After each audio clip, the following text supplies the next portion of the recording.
I'm Roman Yossi of the Nashville Predators. I'm Matt Duchesne of the Nashville Predators. I'm Justus Aros of the Nashville Predators. I'm Ryan Johansson of the Nashville Predators. You're listening to the Renegades of Puck with Crazy Charlie. Welcome to the bunker. Welcome to the Renegades of Puck podcast.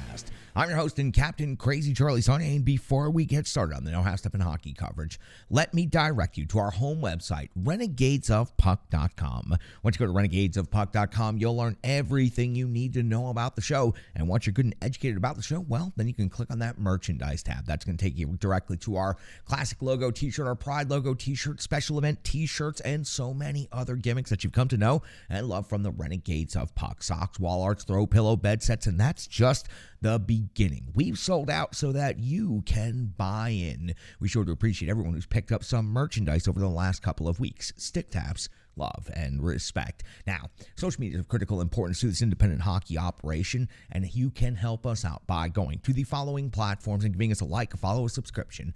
We are on Facebook, we're on Twitter, we're on Instagram, we are also on TikTok. You can find our main YouTube channel over there at YouTube. Please give us a subscription. We sure do appreciate everyone who has subscribed as of late. You can find our behind-the-scenes live stream channel on Twitch, and you can also find us on numerous audio platforms, Google, Stitcher, Spotify, and so many others. Thanks to the Full Press NHL Network, we're being heard by more Renegades in more places than ever before. So stick taps, love, and respect to each and every one of you. Make sure you're following along to each and every episode of the Renegades of Puck podcast. Venmo, that's how you can become a sponsor or a partner of the show. Just go to Venmo and search Renegades of Puck or scan the QR code that's currently on your screen. Every dollar goes a long way to helping this independent hockey operation, and thanks to generous Renegades just like you watching and listening, we've been able to make significant upgrades. Look at the most recent upgrades to the bunker. Looks clean, decluttered.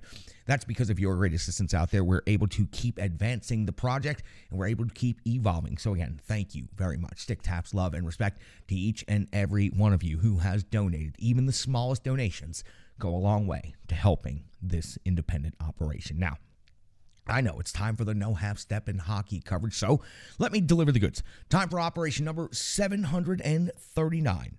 That's right, show number 739. And at this moment in hockey history, after a matinee at Bridgestone Arena, the Nashville Predators currently find themselves in 5th place in the Central Division. They've skated in 75 games already this season. They have a record of 38, 29, and 8. They have 84 points. Their next game will take place on the road, so their road record is 19, 15, and 4. They've scored 212 goals for. They've given up 220 against, and that is a goal differential of -8. Now, for the Nashville Predators, once they wrap up their next game, which will take place in Dallas versus the Stars, Tuesday back home to face off against the Vegas Golden Knights, Thursday to face off against the Carolina Hurricanes, and then the last most significant and important, impactful road trip of the season. Next Saturday, the Nashville Predators in Winnipeg, and then the following game after that in Calgary. And I'm going to give you the rest of the schedule because there's only 2 remaining games left after that. The 13th of April versus Minnesota, and the 14th versus the Colorado Avalanche. So the Nashville Predators still very much alive in the wild card playoff race for the Western Conference. We'll talk about the Central Division standings first, then we'll talk about the wild card update. At this moment on Saturday afternoon, the Minnesota Wild are in first place with 97 points. The Dallas Stars, the Nashville Predators' next opponent, have 96. The Colorado Avalanche are at 94 in third place. Winnipeg is at 87 in fourth place. Nashville at 84 in fifth place. St. Louis is at 76 with a little E starting to approach very quickly on their horizon. The Arizona Coyotes and Chicago Blackhawks already eliminated from playoff contention this year. Now, let's talk about the wild card race, which is what is of most importance to the Nashville Predators at this moment in time. Wild card 1, the Seattle Kraken. Wild card 2, the Winnipeg Jets. 90 points, 87 points, respectively.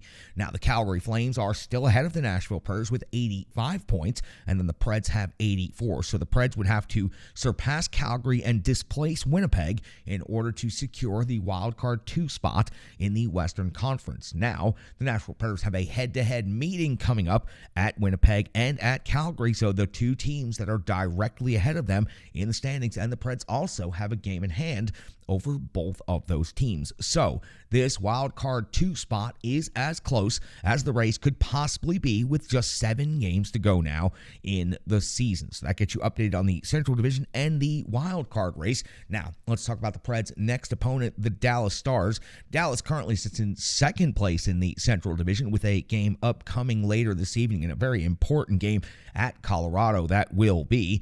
The Dallas Stars at this moment have a record of 41, 20, and 14. On home ice, a record of 18, 10, and 9. They actually have a better record on the road. They've scored 260 goals for in the season. They've given up 207 against. It's a goal differential of plus 53. That is the best overall in the Central Division. They're 6-3-1 in their previous 10. We're just going to look at their most recent 5, though. Back on the 23rd of March, it was a 3-2 win versus Pittsburgh. On the 25th, a 3-1 loss versus the Vancouver Canucks. On the 28th, a 4-1 win at Chicago. On the 31st, a 5-2 win at Arizona. And this report is incomplete because the Dallas Stars will be in Colorado to take on the Avalanche later tonight. First place in the Central Division, obviously, on the line. This will be the final regular season meeting between the Nashville Predators and the Dallas Stars. They have been Central Division rivals now for the last several years, but the Dallas Stars have absolutely owned their end of the rivalry in the last couple of years, especially this season. Go all the way back to the third and fourth games of the season, of the regular season for the Nashville Predators. After coming back from the Global Series with a 2-0 record, the Nashville Predators had their first early warning light indicator go on when they ran into a back-to-back against the Dallas Stars. The first of those games was on the 13th of October at Bridgestone Arena. The Preds fell 4-1 to the Stars. Saros took the loss 25 out of 29. Ottinger got the victory 31 out of 32. Marchment secured most of the goals for Dallas with 2 of them. Follow that up 2 nights later with another game between the same 2 teams in Dallas, and it was much the same result this time. Dallas winning 5-1. Saros takes the loss in this one 17 out of 20. Ottinger gets the win again 29 out of 30, and this time it was Robertson handling the business with a goal and 2 assists for 3 total points. The 2 teams would meet one more time all the way in December on the 27th, and it would be the Preds falling at Bridgestone Arena again to the Dallas Stars 3-2. Saros again taking the loss 30 out of 33, and Ottinger again taking the win 26 out of 28. This time ROP Hintz doing the damage with 2 goals in that game. So the Nashville Predators are 0-3 against the Dallas Stars this year, and they've been outscored 12-4. The Dallas Stars have been absolutely dominant in the games against the Nashville Predators this year. Now, for the Nashville Predators, of course, injuries have become the biggest story of this team. Other than the success of the youth and the redevelopment and the rebuild of the movement, all of that, of course, is the top headline every game. But the number of injuries the Nashville Predators have incurred the last couple of weeks is almost comical and more on the list today. Let me try to run down just a couple of them. Yossi is day-to-day. Luzon is day-to-day. They could potentially both be back in the lineup as soon as the next game. But Carrier, Forsberg, Parsonen, Duchesne, Johansson, and others all out of the lineup right now. When it comes to looking at the NHL rankings and the matchup between this Nashville Predators and this Dallas Stars team, well, the Dallas Stars, they're competing for first place in the Central. They're competing for the top spot overall in the Western Conference, and a lot of their rankings are going to be very reflective of that success they've had this season. The goals for category, Dallas, pretty incredible. 3.43 per game. That's 6th best in the NHL at this time.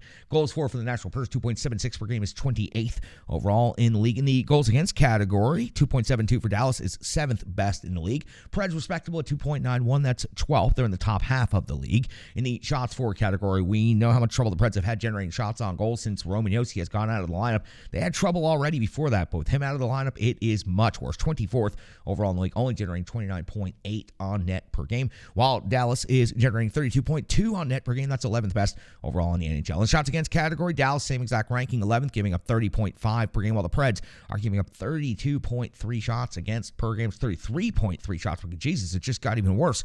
27th is their ranking overall, and it has been dropping as of late. When it comes to the power play and penalty kill, the special teams units, as they're collectively known, the Dallas Stars, the power play, 23.2% conversion rate. That's 8th best in the league. They've converted 54 times this season on 233 opportunities, while the Nashville Predators are not doing nearly as well on the power play, 17.8% conversion rate, 26th best in the league. But this is where the Nashville Predators are excelling, exceeding expectations, and climbing the charts for the last several weeks now. The first top 10 metric that I can recall the Predators having since the early part of the season, their penalty kill now 81.9% of the season. That is 9th best in the entirety of the NHL. They've given up 48 power play goals against. Truly, go back and think about that again for a second. For a team that is in 5th place on the outside looking in at the wild card race, to have the 9th best penalty kill in the NHL is really, truly incredible. Considering the lineup the Preds are putting out there the last month plus, the penalty kill has surged in that time frame.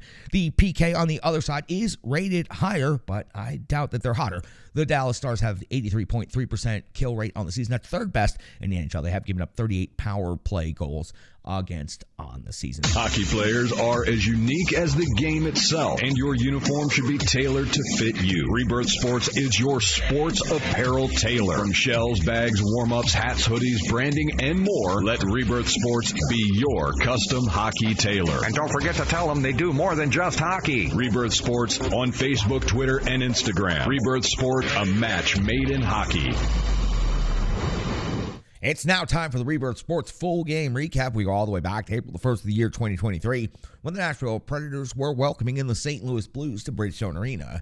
John Hines deploys his line combinations in the following way. Often Asayev, Glass, and Tomasino make up your first line. Sherwood, Novak, and Evangelista make up your second line. Trennan, Sissons, and Smith. Asplund, Jankowski, and McCarron make up the fourth line, your defensive pairings. McDonough and Fabro. Stastny called up just hours before the game, getting his first opportunity to start with the Predators. Barry is his defensive partner, and that's great for a rookie getting his first opportunity. Gravel and Foote make up your third D pair. UC Saros gets the start in net. We are just 1:48 into the first period, and Grice is coming up with a save on Gravel. It's the first shot on goal of the game at 3:44. Saros' first touch of the game comes when he makes a save on Walker at 4:46 of the first period. Tommy Novak's 15th goal of the season gives the Nashville Predators a 1-0 lead in this game. It was a bar-down backhand off of Luke Evangelista's incredible feed. So Tommy Novak's 15th goal of the season gives the Preds a 1-0 lead. 5:54 of the first period. Levo's off the box. 2 minutes for cross-checking. Luke Evangelista drawing that penalty. It would be Glass converting on the power play for the Nashville Predators, his 13th goal of the season. A low slot redirect of Tommy Novak's shot, and we've seen Glass with some great hand-eye coordination as of late. His 13th goal of the season makes it 2-0 in favor of the Nashville Predators. 11:09 of the first period. Kyrou stopped by Saros. It's only their second shot of the game, coming at the 11:09 mark of the first. 11:31 of the first period. Grice comes up with a save on Gravel's long shot. 12:24. Krug hits the post. Best look so far for the St. Louis Blues in this game. 14:28 of the first period. Smith and Blais are both off to the box, but it breaks down in kind of a strange way. First of all, the slash on Blais is not called. Second of all, the penalties that are called are 2 minutes for tripping on Smith and 2 minutes for roughing on Blais. And the gloves were dropped and punches were exchanged, but this was not declared to be a fight. So it ends up being a 2-minute power play in favor of St. Louis. Ultimately, it works out. Smith gets 4 minutes. Blais gets 2 minutes, and St. Louis goes to the power play. An outstanding PK by the Nashville Predators. They don't give up a single shot on goal, and McCarron, shorthanded, almost comes away with the wrap-around goal. Great job on the PK by McCarron. 17:41 of the first period. Pitlick's off the box. 2 minutes for boarding on Fabro. This could have easily been a double minor or even possibly a major. It met a lot of the criteria for being considered kind of a dick move. That's what I'll go ahead and call it. It was dirty, no doubt about that. Pitlick's off to the box. 2 minutes for boarding. St. Louis comes up with a PK that gives up absolutely nothing to the Nashville Predators. We hit the end of the first period. The Nashville Predators have a 2-0 lead, and they're out shooting the St. Louis Blues 10-3. Into the second period, onto the clean sheet very early on. Within a matter of a couple of seconds, Cole Smith takes a hit, has to leave the game injured, and he would not return. 1:48 into the second period. Grice comes up with a save on Sherwood. 2:40 of the second. Grice comes up with a save on Jankowski, and the Nashville Predators are off to a roaring start to the period. At 4:13, though, that momentum would be slowed when Sherwood would be off the box. 2 minutes for holding on Saad. Saros would come up with a save on Verana at close range, and then overall, it would be a good PK, blocking shots and being very aggressive in the lanes. The Nashville Predators do an excellent job here. At 7:18 of the second period, though, Sherwood just out of the box, already going back to the box. It's off for 2 minutes of tripping. This time, it was just a lazy stick foul.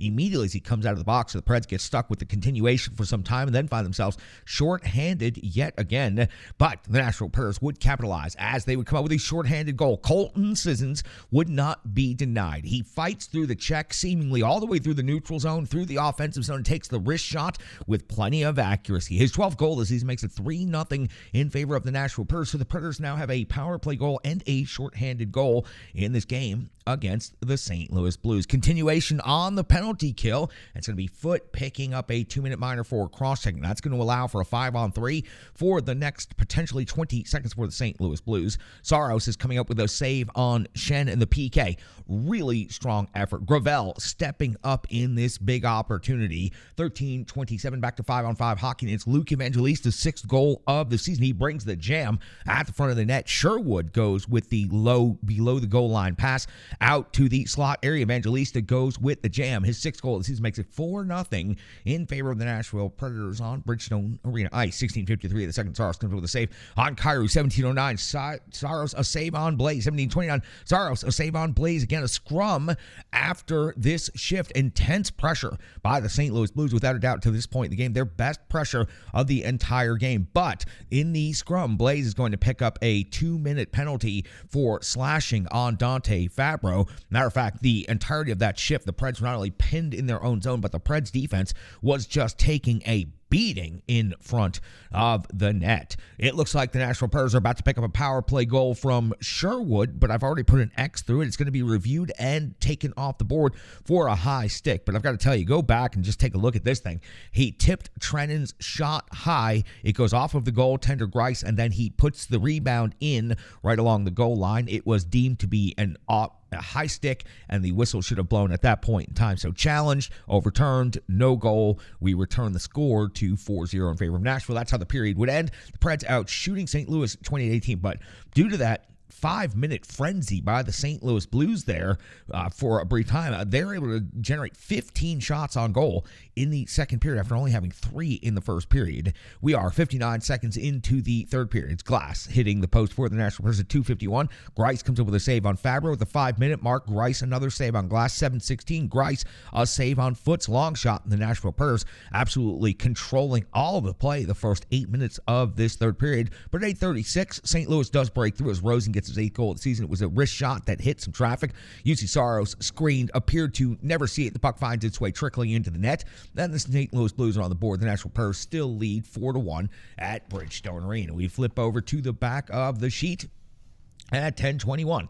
We see Grice coming up with a save on McCarron at close range. At 11:49 of the third period, Yakov Trennan's 11th goal of the season makes it 5-1 in favor of the Nashville Predators. He fights through 2 defenders. He gets his own rebound and then battles through Grice, and then just for extra measure tucks the puck in off the defenseman's skate and in. Truly an otherworldly 5-star no-how step and effort from Yakov Trennan right here. His 11th goal of the season makes the game 5-1 at 17:19 of the third. Neighbors is off to the box. 2 minutes for tripping. That's when Tomasino is going to get his 5th goal of the season.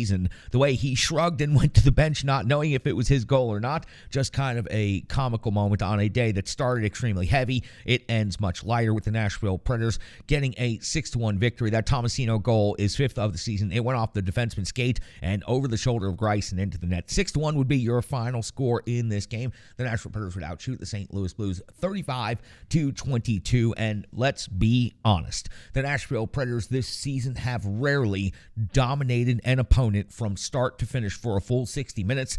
There's no doubt the Nashville Predators dominated in this game from start to finish. There was a small stretch when UC Saros had to clock in and do some significant work in the second period, but other than that, the Nashville Predators just absolutely controlled long and large stretches of this game, only allowing 3 shots on goal in the first period. So for the Nashville Predators, a day that started with an incredible ceremony and an incredible heavy atmosphere was lightened up by the play of the Nashville Predators. You heard all of the Predators leading into the game indicating how important it was to play this game the way that they ended up playing it, for the crowd, for the city, and to give everyone that momentary brief distraction and that little bit of hockey happiness and hockey joy. The Nashville Predators delivered the goods on a Saturday afternoon at Bridgestone Arena. That was absolutely one of their finest, most complete performances of the entire season, and UC Saros was very, very close to having a shutout in this game, and the Nashville Predators were very close to winning this game 7-0. So for the Nashville Predators, did exactly what they needed to do against the St. Louis Blues to continue at least remaining alive and avoiding the little E that's creeping up on everyone these days. The Nashville Predators got the 2 points against the St. Louis Blues. Now they'll have another divisional game against the Dallas Stars. We'll have full analysis coming up next. The Renegades of Puck, the box score, stats, analysis, opinions, and so much more right here on the Renegades of Puck podcast. Hello, hello, hello. I'm Tracy, owner-operator of Strong Style Fitness. And that's me and my training assistant, Rizzo. And we are here to bring you fitness that meets you where you are by offering circuit classes, bar-inspired classes, Tabata workouts, boot camps, guided stretching, and more, all taught by a certified personal trainer, me. To learn more, go to our website, strongstylefit.com. Subscribe on YouTube at Strong Style Fitness. Follow on social media at Strong Style Fit. But most importantly, let's get you moving. It doesn't matter if it's your first workout or you've been doing it for years. Strong Style Fitness has the workout that meets you on your journey and helps you along the path to a happier, healthier life. I understand where you've been, what you were going through, and where you were going, and I want to take you there. We'll see you on the mat. Mwah. UC Saros was 21 out of 22 in this game. Overall, that's a very light workload for the starting goaltender of the Nashville Predators to pick up his 30th victory on the season. The team in front of him is where most of the work was done. Passing lanes were clogged up the entire game. Bodies were moved out from in front. Plenty of shots were blocked. The penalty killing was just otherworldly by this Nashville Predators team in front of UC Saros. So again, overall, a light workload for UC Saros, but he came up big when he needed to, especially there in that one surge in the late second period by the St. Louis Blues. When it comes to Tommy Novak, we have to talk about him. A goal, 3 assists in this game for 4 points now. 38 points in 44 games this season. Highly impressive. Again, I talked about last year how I thought that he was ready to be here full time, but this year he is leaving absolutely no doubt in anyone's minds. Tommy Novak is definitely a player to be building around in the future. Just completely consistent out there, improving. His confidence just seems to be getting better and better each and every game. And again, 38 points in 44 games is a very, very impressive number when you stretch that over the course of a full season. That's easily a 70-point player. The Nashville Predators don't have anybody that's going to finish the season with 70 points this year. So Tommy Novak, again, putting up some impressive numbers for a young hockey player. Luke Evangelista in this game, 1 goal, 2 assists, 3 points now. 12 points on the season in just 17 games. Another 3-point game for Luke Evangelista. His passing, his ability to hold on to the puck, his creativity, it's all starting to come on display. He's still got some room to grow, and that might be the most important and fun part of it all, is that Luke Evangelista is far from a complete NHL product, but getting this early opportunity at this point in his career, he's making the most out of it, and he is definitely learning some incredible and significant lessons out there. So Luke Evangelista picks up another 3 points in this game, now 12 points in 17 games on the season. Colton Sissons had a goal in this game. He fought from the neutral zone all the way through to where he scored the goal with an accurate wrist shot, just fighting through stick checks, not giving up, unrelenting when it comes to competing and battling. And for Colton Sissons, he's a true leader, and he competes the highest level every shift, every game, and he does everything the team has ever asked him to do in his entire career. And by the time Colton Sissons finally hangs it up as a Nashville Predator, he should go down in history as one of the great Nashville Predators of all time. He has done everything this team has ever asked of him to do, and he's come up with some pretty special and significant moments across his career. It's not just about winning face-offs at crucial time to the defensive zone and the penalty kill work that he does and the physical play that he's brought over the years. He's done everything for this Nashville Predators team, and this a perfect example. Colton Sissons is one of the veterans on the ice right now, one of the veterans on the team right now, and just leading. As a matter of fact, in light of having a captain, Colton Sissons is largely stepped up along with McDonough, and the two of them are kind of filling in as the co-leaders of this team at this point in time. Sissons also had 1801 in time on ice, showing that he is well trusted by the coaching staff that led all of the forwards in total time on ice. Trennan scored a goal in this game, another hard-working goal, fought through 2 stick checks, 2 different players, then he outworked the goaltender to fight for that rebound, then he puts it in off the defender's skate. I just like the way Trennan goes about his business. He also had 4 shots on goal to lead the team in shots on goal, and did all of that in 16:35 in total time on ice. He brings the jam, he plays a good physical, hard game out there, and I like the way Trennan goes about his business. His goals might not be be as high as the previous season, but he is performing at a very good level and very consistent for this Nashville Predators team. And he is going to be a very important veteran for this team moving forward into next season. He continues doing the work. He continues working hard, and he'll be a great inspiration along with Colton Sissons, Ryan McDonough, to the next generation of Nashville Predators, who are all observing in real time what these players do on a shift-in, shift-out basis and getting plenty of experience being around them, not only in the room, but out there on the ice. That's going to do it for the analysis portion. We've still got box score, stats, and so much more coming up right here on the Renegades of Puck podcast, back right after these short messages. The digital environment can be quite intimidating, time-consuming, and cumbersome, especially with all those other areas that need attention at your business, and that's why Stripe Digital Solutions is here to help. I know, because that's exactly what Stripe Digital Solutions did for me and the Renegades of Puck. From designing my home website and helping me create my merchandise to special event posters, brand building, and social media management. But it's not just that, it's so much more. Stripe Digital Solutions has helped me every step of the way. From startup to full-time operation, Stripe Digital Solutions has been there to assist and advise every single step of the journey. In today's fast-paced world, the path to success is having a strong digital partner, and nobody is better in the trenches than Brandy and Stripe Digital Solutions. Get the solution before it's even a problem with Stripe Digital Solutions.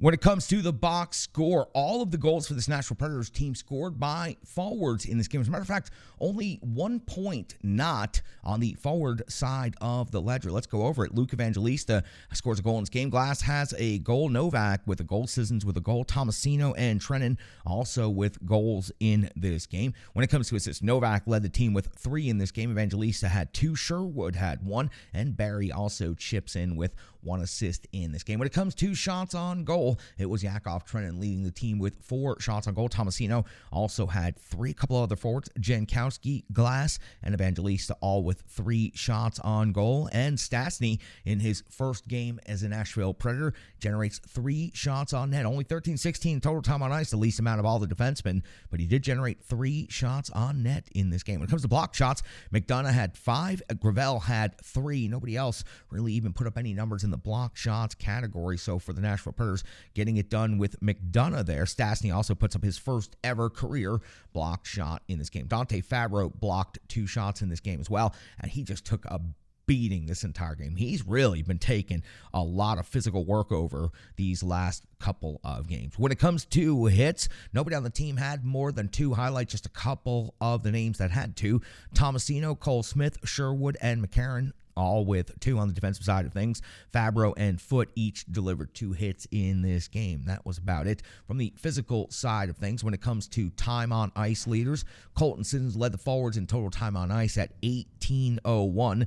Least amount of time skated by one of the forwards was 4:21, and that was by Cole Smith because he left injured right at the beginning of the second period. Total time on ice leader for the game, Dante Fabro, and were those some hard minutes out there, 23-43. Blocking shots, getting put into the wall head first, taking cross checks. He absorbed a lot of punishment in this game and turned around and put in a very strong performance. Overall, a +3, generates 1 shot on goal, 2 block shots, 2 hits, and leads the team in time on ice at 23-43. Stastny makes his debut with the Nashville Predators, skates the least amount of time on the defense score, 13-16, but represented himself fairly well for his first ever game in the NHL. And I know we saw the interview with his family on the broadcast. It's something that they are never going to forget. And for Nashville Predators fans, seeing another young player come up from Milwaukee and immediately perform at a high level is just another case for Carl to be the future head coach of this Nashville Predators team. When it comes to the goaltender, UC Saros, 21 out of 22 overall light workload, 15 even strength saves, 6 power play saves, no shorthanded saves. The Preds have been giving up a bunch of shorthanded opportunities against, especially in the Pittsburgh game recently. So that's going to do it for the box score. That's got you all set up. A lot of Nashville Predators youth coming up in big situations yet again today against the St. Louis Blues at Bridgestone Arena. We'll be back to wrap this show up right after these quick messages right here on the Renegades of Puck podcast.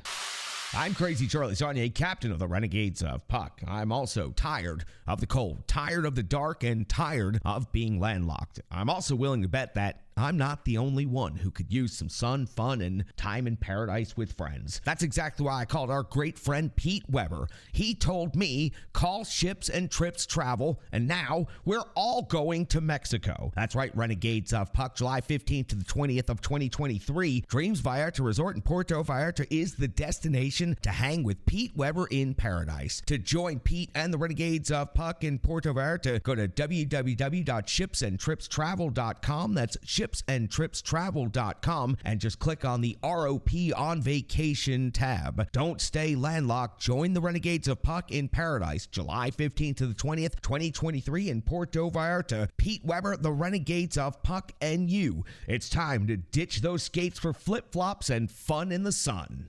The Nashville Predators today put on a tremendous pregame ceremony.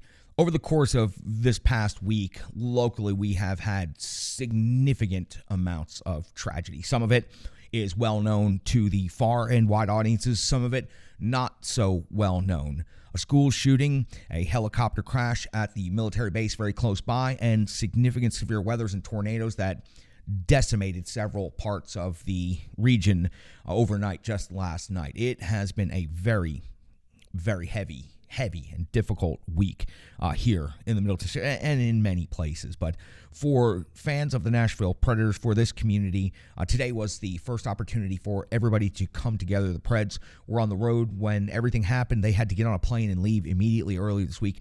This is the first opportunity that they have had to be home and to share their emotions and to grieve with their hometown fans and their families and their friends. And it was very obvious the way the Nashville Predators put on that pregame presentation today.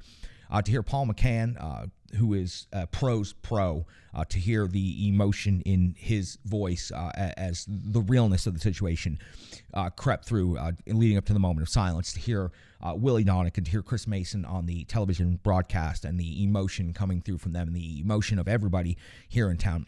For the Nashville Predators, they are truly a great representative of this community, and they usually come through very big to try to help out. And today was absolutely no different, and that was incredible what they did to honor everybody and everything and all the bad things that happened this week. It's been incredibly heavy. That's why the Renegades haven't been in the trenches this week as well. We wanted to scale back a little bit. It's important to cover the games. It's important to have these momentary distractions and this momentary something to do besides sit around and continue watching the news and reading the news. So for the Nashville Predators today to start off at noon local time and to have such a great ceremony with everyone involved, it was wonderful. It was very heavy, and moving forward, it helps. It helps the Nashville Predators in what they're going through as they go through a rebuild. This Nashville Predators team is being asked to come together mentally, physically, spiritually, and to become a community-based hockey club. And these young players have so much to learn and so much room to grow. These experiences that they got to have today in our community, to see the Nashville community, how it comes together, how it functions, and to see how they mourn, how they grieve, how they celebrate. It's important for these young players to be a part of this, to be a part of the community, to be a part of the city. All of that is a huge part in building the future of this franchise. The Predators are based in the middle of downtown, and they're a sports franchise, but they are so much more than that to the people that follow them and to the people that rely on them for a momentary distraction from all of the different horrible things that are going on around the world. So thank you to the Predators for what they did today. It was tremendous. And for the team moving forward, I think truly you read all of the quotes, you heard all of the comments by Colton Sissons especially, and by some of the other young players, and Luke Evangelista after the game saying this one was for Nashville. There's a kid that's barely played in Nashville in his career, and he's already got the emotion to be connected to this community.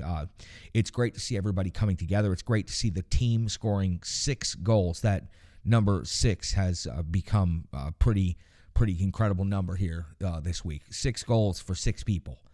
6 goals today. That was what a moment for the Preds. There's not much else to say. I'm just happy to see the team coming together. I was happy to see my community come together today, and I was happy after a week of tremendous darkness that we could all be together today and to celebrate the game we love so much, hockey. The Preds got to win. That's important too. And they stay alive in the playoff standings. I'm happy about that as well. It's good for business. I'm your host and captain, Crazy Charlie Saunier. Stick taps, love, respect, and make sure to hug each other today, Renegades.